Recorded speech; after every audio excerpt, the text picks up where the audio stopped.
I stumbled across the Idea Network, fortunately, my second year of university, and they were hosting the UQ entrepreneurial competition that year.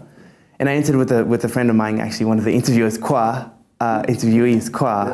and we came up with an idea of a platform that connected students to real-world opportunities, more so internships and with not-for-profit organizations and social enterprises, because what we saw was these organizations needed help, but at the same time, they couldn't pay for that help a lot of the times, and the students needed the experience in order to get experience in terms of like working at KPMG or PwC. They wanted to see that you had experience prior. So we thought it was a perfect match, and we decided to sort of bring the two together. We had an idea, and we didn't really test out the idea.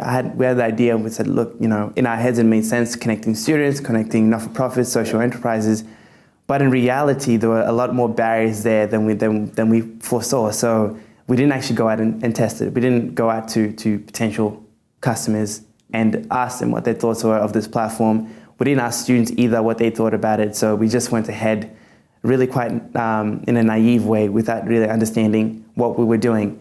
And as a result of that, we actually came to a situation where we realized there were other competitors, other organizations actually in Australia, in Sydney, and in Melbourne that were doing similar things to us.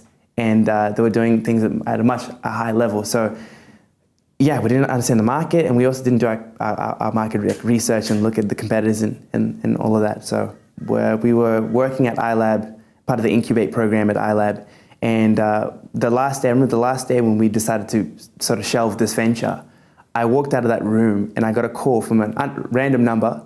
I picked it up, and it was from a gentleman who was working with another iLab company. He had seen my LinkedIn profile. He'd seen I was from an English as a second language background.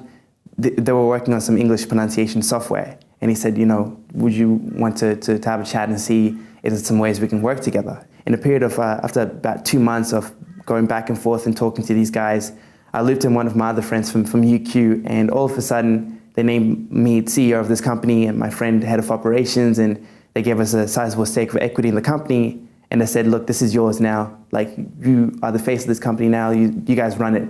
I was 19 at the time, and I thought I was dreaming. I couldn't really understand what was going on. But that was an amazing journey where in my third year of uni, I was traveling. I was in Beijing, Singapore, San Francisco, Washington, Boston, all over the world, really trying to establish our presence in those markets for the software.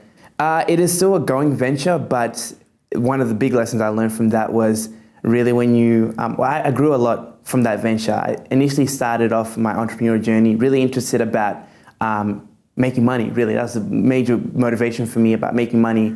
And it got to a point when we went through this journey with this company that I realized that the work we were doing was really enabling children from developing economies, no matter where they're from, to be able to speak English and to be able to then pursue whatever the career they wanted to pursue. And I found that really powerful. And so for me, my sort of motivation changed from being money-based to more so being mission-based.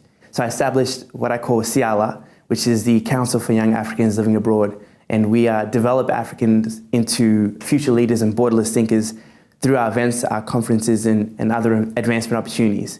And we're really about, well, first of all, developing them into future leaders in the sense that if we give them the skills that they need, for example, public speaking, just having a LinkedIn profile, being able to communicate effectively, networking, all those skills that aren't necessarily taught at the university level, if we give them those skills, then if they're naturally passionate about African development, they'll then go on whatever career they choose, wherever they are, to be in some way, shape or form contributing to Africa. And so that's a key part of what we do. And the other part is that aspect of borderless thinking.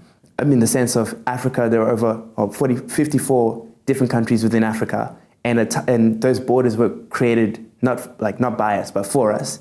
And you sometimes get tribal conflicts and different country-specific conflicts. What I really wanted to instill in this group is the notion that we can only grow if we grow together. And it doesn't matter about our country-specific differences. We should embrace those, but we should also then come together and say, hey, we're African and we want to grow together as a whole. So those two things have really been the pillars on which I base the work that I'm currently doing now. The first one, which we all agree on, is that by 2020, we want to have empowered 10,000 African youth so that they either have established businesses, and we've helped them do that. We've helped them with career opportunities. They've attended our events. We're looking at other ways as well in which we can mobilize and help them achieve their goals. And the second one is that we want to have contributed $100,000 to African development projects in the areas of education and economic empowerment. Now, I think by 2020 we'll have reached $1 million. Personally, but my team is like, look, just keep it 100,000 now. If we hit that, then we go to $1 million. But for me, I see Africa. I see with the work that we're doing currently that by 2050, that the African youth of today will be the ones managing and running the African continent, but will be a group of ethical leaders, ethical entrepreneurs who what's the word I'm looking for? Who respect the rule of law, who lead in such a way and create change in such a way that it lifts everyone up.